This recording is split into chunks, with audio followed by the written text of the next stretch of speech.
tiho plenjenje na našem zemlji. Tu moramo dati nek podarek. Sedaj bi pa izval vas, občinstvo, če ima do kakšno vprašanje, kakšen predlog ali pobude na voljo tu.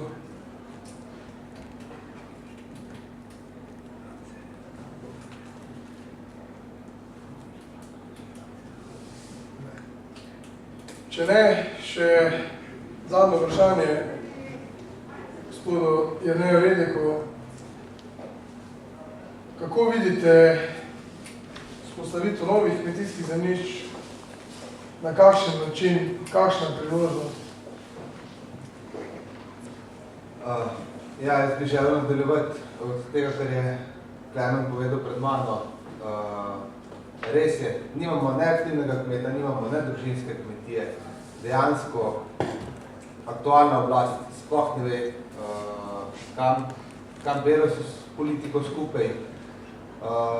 Dejstvo je, da mi vemo, kaj hočemo, da vemo, kaj si želimo in vemo, kaj bi bilo prav, da bi bilo najboljše za slovenski narod in za slovensko zemljo. Glejte, v preteklosti bo ustanovljen tudi en sklad, kjer so se nabirala sredstva za spremembo namennosti.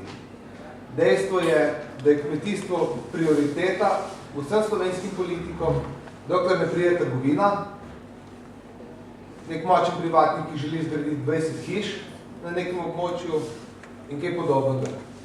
Mi se moramo zavedati, da moramo najboljša kmetijska zemljišča varovati. Dosti imamo slabih, marginalnih kmetijskih površin, kjer lahko se razvija turizem, kjer se lahko razvija gospodarstvo, ki so tudi poleg avtocest in poleg železnic in imajo dobro strateško lego, imajo dobro, bom rekel, podeželsko okolico in vse.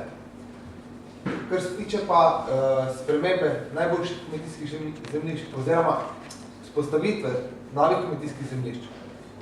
Dejstvo je, da v Sloveniji moramo najprej gledati, da ta obstoječa kmetijska zemljišča v okviru navzkrižja skladnosti oziroma vseh dobrih pogojev izkoristimo do optimalnih razmer. Se pravi, da pridelamo na njih največ, kar se je optimalno v okviru vseh standardov da. Pri vzpostavitvi novih zemljišč pa vidimo možnost, da v bistvu ali zamočverjena zemljišča, ali zaraščena zemljišča, ali po možnosti tudi betonsko zaraščena zemljišča, vzpostavimo spet nazaj v kmetijska zemljišča z sredstvi, katera bi se zbrala v nekem skladu v primeru, da bi se pa res nekdo tako želel, da bi tista najboljša kmetijska zemljišča pozidal, da bi bil pripravljen tudi plačati, da se lahko vzpostavil primerna količina novih kmetijskih zemljišč za tisto porabljeno kmetijsko zemljišče. Se pravi, da bi za najboljša kmetijska zemljišča uvedli neke take pogoje, ki bi bili zelo težki za izpoved, da bi bili zelo pogojeni z velikimi finančnimi obveznostmi, z veliko papirologijo. Če bi se pa že nekdo tako srčno želel ta naša kmetijska zemljišča spremeniti, bi pa mogel tudi plačati, da bi lahko vzpostavili druga kmetijska zemljišča, ki bi bila enako vredna. Ne, da naredimo iz enega hektarja njive, potem počistimo tam en hektar travnika v nekem bregu, pa rečemo, da smo naredili novo kmetijsko zemljišče, ker to ni primerljivo, se pravi, da treba, ne vem, 5 ali pa 10 hektarjev tazga zemljišča, ki bo imel enak proizvodni potencial, kot ima tisti hektar zemljišča, ki smo ga zgubili vzpostavili. Se pravi, mi jasno vemo, kako bi moglo biti in kako bi bilo prav, da se naredi, da bomo lahko zavarovali slovenska kmetijska, najboljša kmetijska zemljišča, tudi vsa ostala kmetijska zemljišča treba varovati, da se bo omogočil razvoj industrije, turizma in vsega drugega, kar rabimo v našem okolju in pa, da bomo lahko Slovenci postali zadost kmetijskih zemljišč našim zanancem, da bojo lahko na njih se prehranili.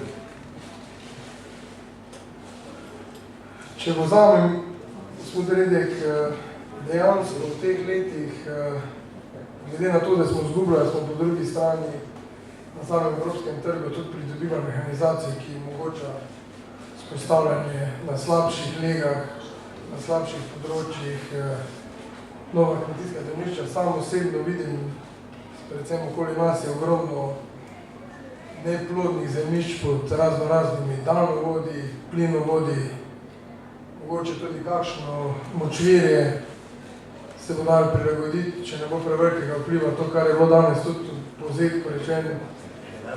Nažalost imamo preveč nevladnih organizacij, ki vejo več, kot vemo mi o kmetijstvu, pa sam osebno sem mnenja, da sam tirajo za delovanje denar, ne pa prinašajo boljše stvari, ker na konec koncu kmetijska zemljišča so nam dali naši predniki in so jih tudi oni ohranili, predvsem pa vzpostavili. Zelo zanimiv podatek je zaskrbljujoč tudi za Slovenijo. Vi veste, da imamo zelo močno zaščiteno gozdne površine. Praktično sprememba namennosti zelo težavna, vse ostale funkcije zelo težke. Ko sem šel sam spremljati, je bil prepisan zakon iz Avstro-Ogrske. Ko sem se še prvi poglobil noter, je Avstro-Ogrska napisala ta zakon zaradi tega, ker je bila na začetku prejšnjega stoletja deležna industrijske revolucije. Prva surovina za industrijsko revolucijo je bil les v tistem trenutku. Zaradi tega so na tak način zaustavili, zaščitili, dejansko, da ni prišlo do naravnih katastrof, so se dogajali in zaradi prevelikega vpliva na okolje je bilo ogromno plazov, ogromno erozije, kar je tudi prineslo, da se je tudi okolje in pa vse ostalo spreminjalo.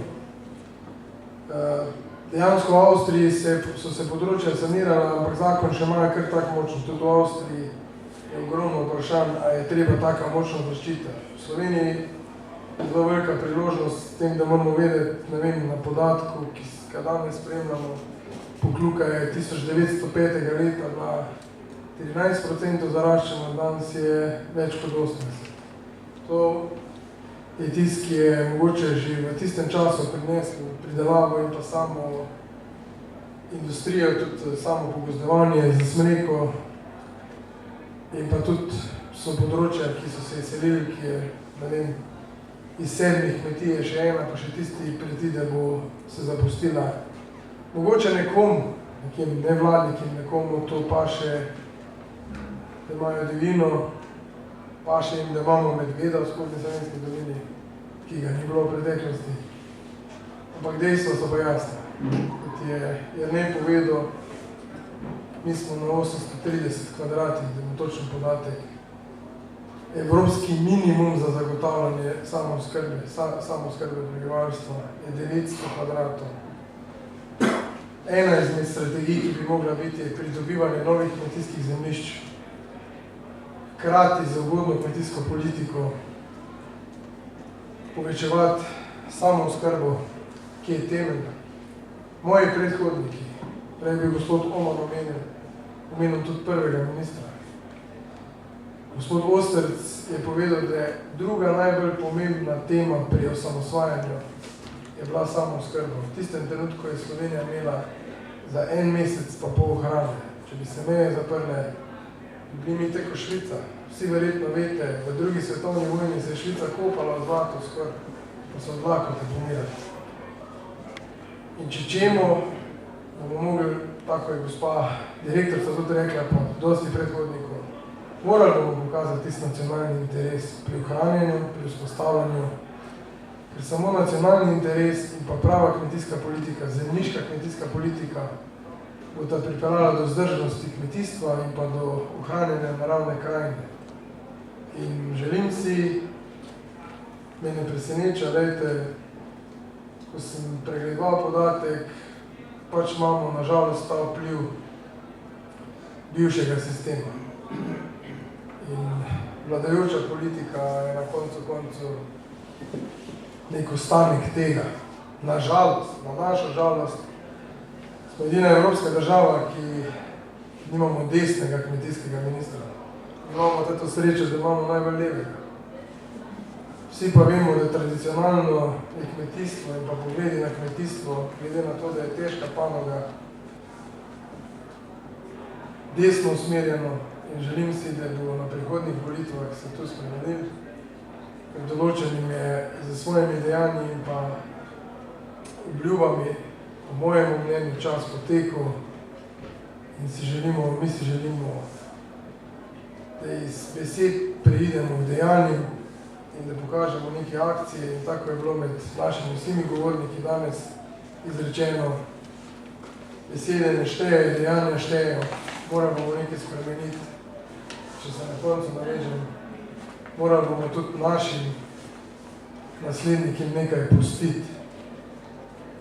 In kar je še najbolj zaskrbljujoče je to, da svetovna pa Evropa se zaveda, ne glede na to, da je danes kmetijska politika v smeri ekstenzive, po 2050 je predvidenih 10 milijard ljudi.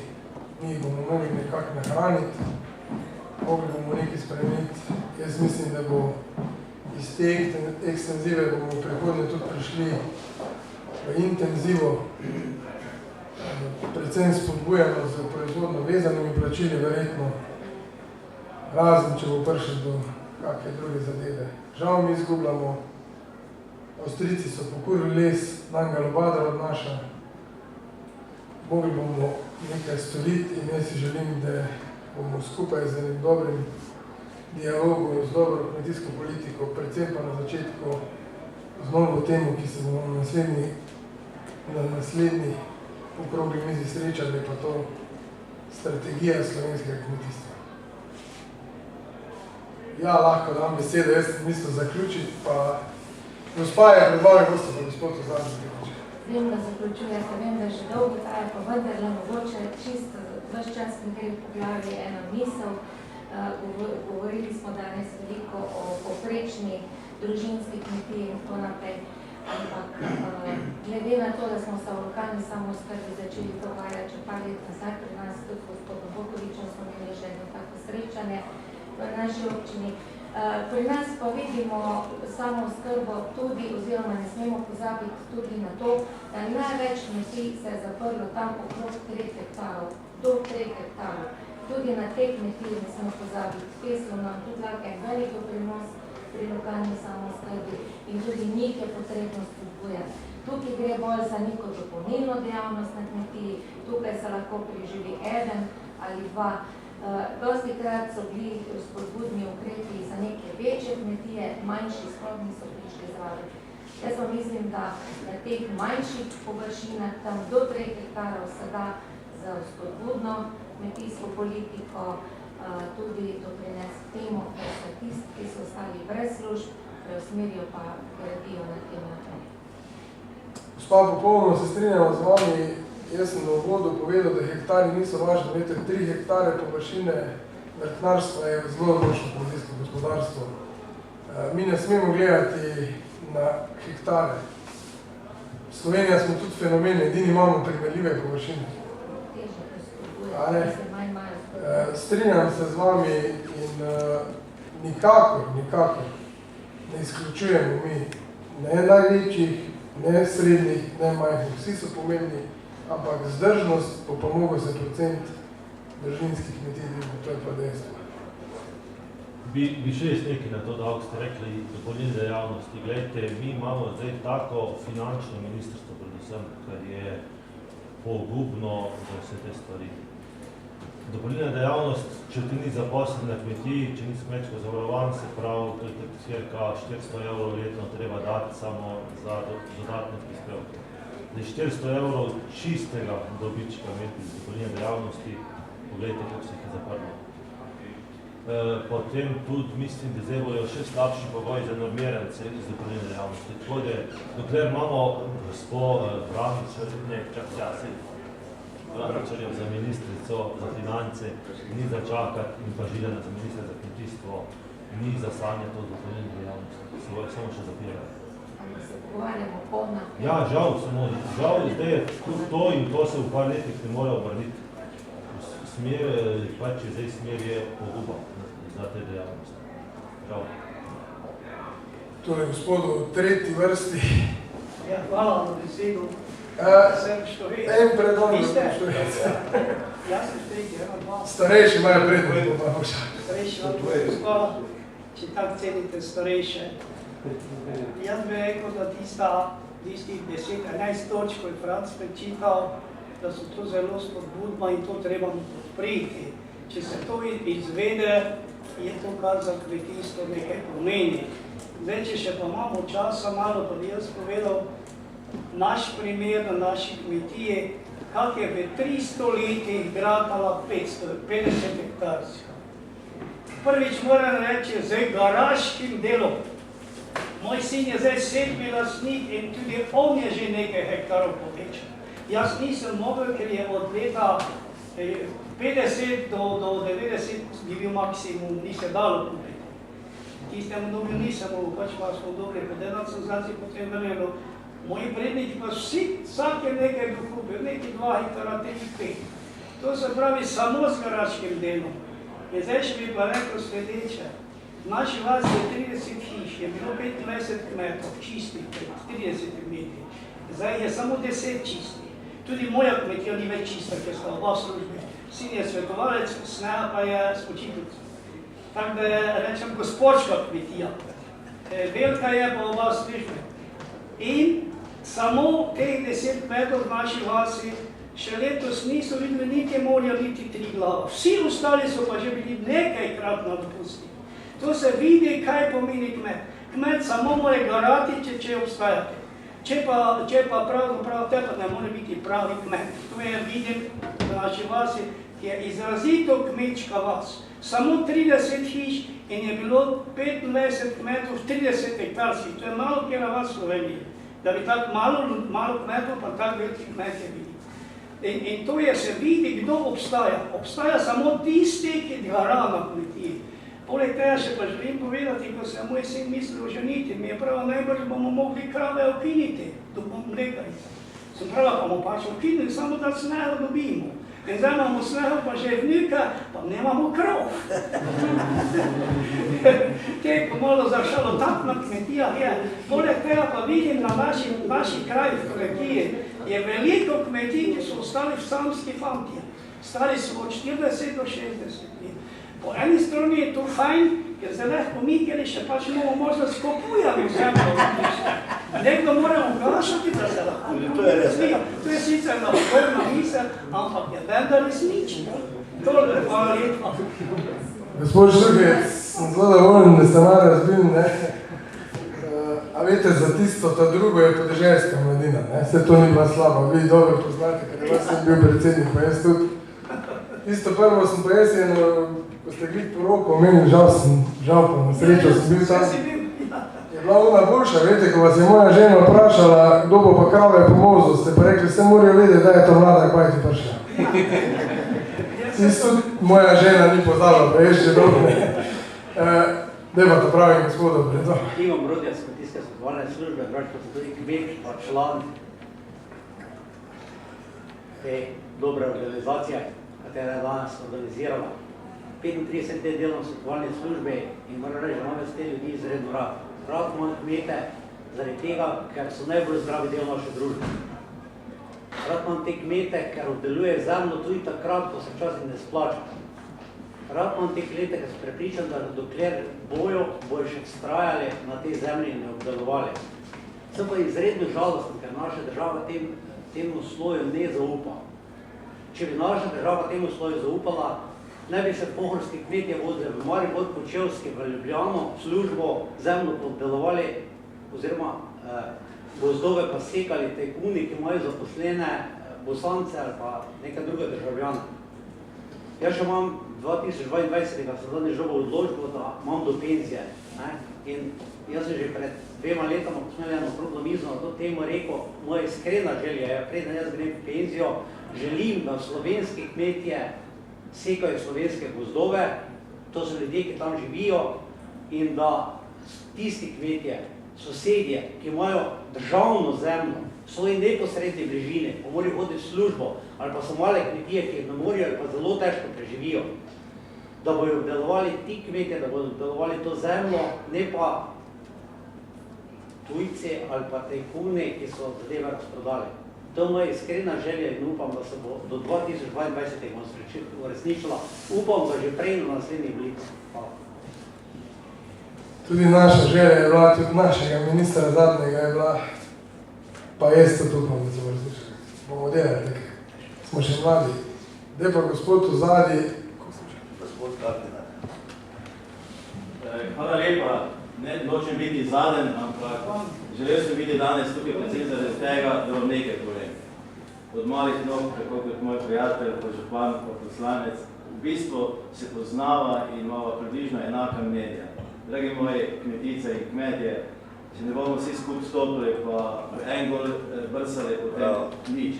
Če ne bomo slovenske občine skupaj se združile in vsi skupaj skrbeli za razvoj podeželja, potem žal, kakršnakoli vlada bo naša, moja, tvoja, sosednja, nič ne bo. Torej, te dve zgodbi moramo resno vzeti, verjemite mi, in takrat bo nam tudi boljše, pa tudi ljudski stranki. Hvala lepa. Zdaj pa vsi bomo leti na dovolite postavljati obračev in če bi vsi kmetje takrat, ko je tekmovanje obračev bi na tekmovanju, potem Franci bi bili še kje. Pri Štohecevi smo imeli kolikokrat tekmovanje, hvala lepa skladu, pa tudi pa vidite, to moram prezirati Pomurja, imamo zgodbo, imamo tudi najboljše slovenske rače, pa še kaj. Lepo ravno obraz za prozirni se opravičujem. Hvala. Pa dobrodošli v manezno, pozorite. Adijo. Zdaj se vam počasi izteka. Jaz se bi prosil opravičujem, predlog imam, ker je drugo leto 30 let ustanovitve Slovenske kmečke zveze. Drugo leto je maja. Bi predlala, če bi vsem tistim, kjer smo podpisali to registracijo na sodišču v Ljubljani, nekaj priznanja dali. Kejko še nas živi, pa kjer še smo zvesti, sploh ostali Slovenci. Zdaj se nas prihiteli. Do druga leta počakaj.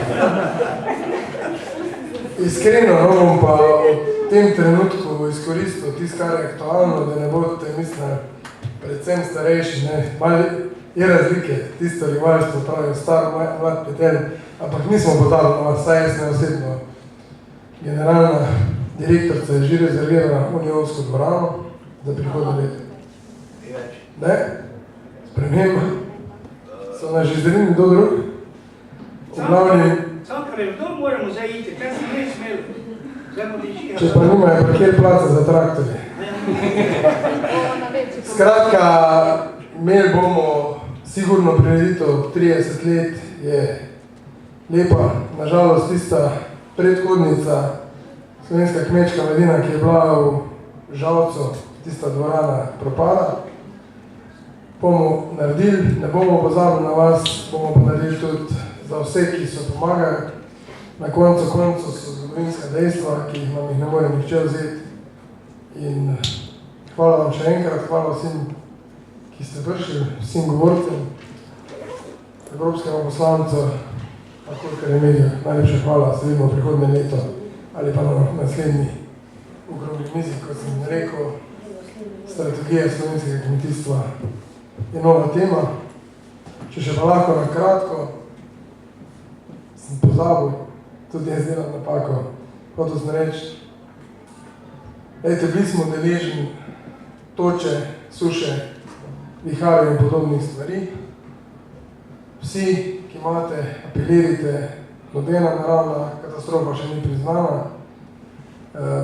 Ministrstvo, tudi danes smo se pogovarjali na namakalnih sistemih, ponavadi se takrat pogovarjamo, ko je suša, ampak mislim, da je pa kmetijstvo v tem trenutku zelo rabi pomoč in upam, da bojo spregledali, da bojo pomagali, drugo leto pa dajmo z namakalnim sistemom naprej, ker se bojim, da bo letošnjo leto zelo močno dajati za slovensko kmetijstvo. Hvala.